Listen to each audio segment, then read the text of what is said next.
But this is an area, I suppose it has an unusual kind of story to tell in the sense that this area no longer exists. It's been completely removed from the map.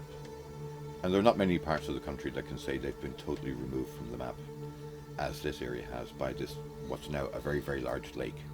And most people would look at it as a lake and not realise the fact that it's entirely artificial. That if you were to walk along there 100 years ago, you wouldn't have seen the lake at all. So it's only really been there since 1940, which is relatively recent. One of the things I was involved in quite a few years ago now was putting together the diaries of Liam Price.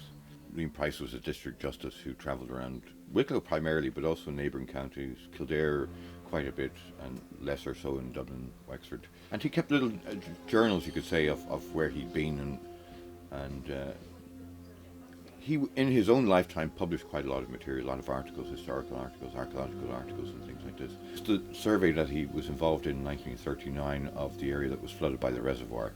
He was involved in collecting a lot of material that never ended up in his own little diaries, and unbeknownst to me at the time, actually, he had given a lot of this material to a man who lived here locally until recently, when unfortunately passed away, Fred Allen, who was a teacher of historical geography in Trinity College, Dublin. And he had this box of material that Liam Price himself had given him back in the 60s.